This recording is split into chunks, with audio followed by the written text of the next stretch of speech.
বহুতে সুধি আছিলে কণ্টেণ্ট মনিটাইজেশ্যন পাবলৈ হ'লে কি কৰিব লাগে। কণ্টেণ্ট মনিটাইজেশ্যন পাবলৈ হ'লে অলপ কষ্ট কৰিব লাগিব। ভিডিঅ' ৰিলছবিলাক ধুনীয়াকৈ দিব লাগিব আৰু ফেচবুকৰ লগত অলপ লাগি থাকিব লাগিব। ফেচবুকে যিখিনি গাইডলাইন দিয়ে সেইখিনি কিন্তু সোনকালে পালন কৰিব লাগিব, তেতিয়া কণ্টেণ্ট মনিটাইজেশ্যনটো সোনকালে হৈ যায়। মই কণ্টেণ্ট মনিটাইজেশ্যনটো পাই গ'লোঁ সোনকালে। কামবিলাক ধুনীয়াকৈ নিয়াৰিকৈ কৰি গ'লে কণ্টেণ্ট মনিটাইজেশ্যনটো পাবলৈ সক্ষম হয়। কিন্তু ফেচবুকক সময় দিব লাগিব, সময় দিলেহে কণ্টেণ্ট মনিটাইজেশ্যনটো পোৱা যাব।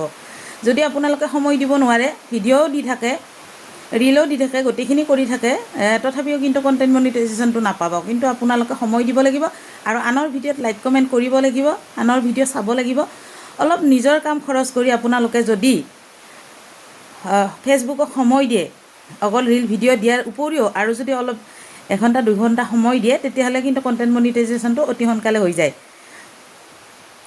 আপোনালোকে সেইটো কাম কৰিব। মোক মানে কেইজনীমানে সুধি আছিলে কণ্টেণ্ট মনিটাইজেশ্যনটো কেনেকৈ হয়। তেনেকৈ মই পাই গ'লোঁ। অলপ ফেচবুকক সময় দিব লাগিব, তেতিয়া আপোনালোকৰো হৈ যাব, নিশ্চয় হৈ যাব। আপোনালোকে এইটো কাম কৰিব। আৰু মোক সুধি আছিলে কেনেকৈ এংগেজমেণ্ট বাঢ়ে। এংগেজমেণ্ট আপোনালোকে বঢ়াব আনৰ ভিডিঅ', আনৰ ৰিলছ, আনৰ যিবিলাক পোষ্ট আহে সেইবিলাকত সকলোবিলাকত লাইক কমেণ্ট কৰি যাব, তেতিয়া বহুতখিনি উন্নতি পায়। আপোনালোকে সদায় যেতিয়া ফেচবুক পেজটো খোলে, তেতিয়া আনৰ ভিডিঅ'ত লাইক কমেণ্ট কৰিব, আপোনালোকৰ এদিনত আহি যাব এই বস্তুখিনি। এংগেজমেণ্ট আহিলে আপোনাৰ ভিউজ আহি যাব। ফলোৱাৰ্ছৰ পিছে পিছে দৌৰি লাভ নাই। আপোনালোকে মানে লাইক কমেণ্ট কৰিবই আনৰ ভিডিঅ'ত আৰু ফেচবুকক সময় দিব লাগিব। যদিহে আপুনি কিছুমান কাম এৰি, নিজৰ কাম এৰি হ'লেও সময় দিব পাৰে ফেচবুকক অলপমান, তেতিয়াহ'লে আপোনাৰ কণ্টেণ্ট মনিটাইজেশ্যন হোৱাটো একদম নিশ্চিত। এইখিনি কথা যদি মানি চলিব পাৰে, কণ্টেণ্ট মনিটাইজেশ্যন পাই যাব আপোনালোকে।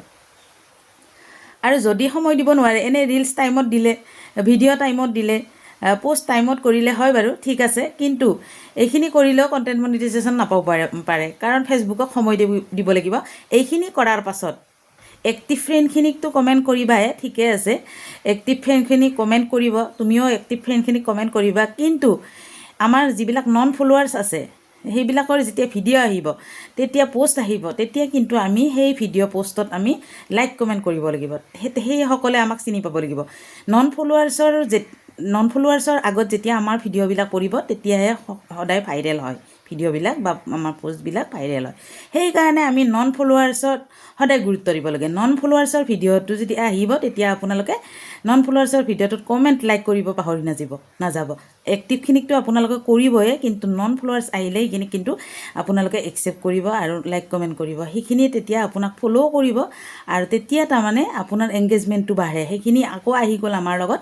কিন্তু আমি যদি এক্টিভ ফ্ৰেণ্ডখিনিকে ভাবি পেলাই কামখিনি কৰি থাকোঁ, তেতিয়াহ'লে কিন্তু এইবিলাকত ওপৰলৈ যাবলৈ আশা নকৰিব। কণ্টেণ্ট মনিটাইজেশ্যন হ'বলৈ হ'লে অলপমান তেনেকুৱাকৈ কষ্ট কৰিব লাগিব। অকল নিজৰ এক্টিভ বন্ধুখিনিয়ে নহয়, আমি নন ফলোৱাৰ্ছকো গুৰুত্ব দিব লাগিব, কমেণ্ট কৰিব লাগিব, লাইক কৰিব লাগিব। হয়নে বাৰু? ভিডিঅ'টো ভাল লাগিলে লাইক, শ্বেয়াৰ, কমেণ্ট কৰিব। ধন্যবাদ।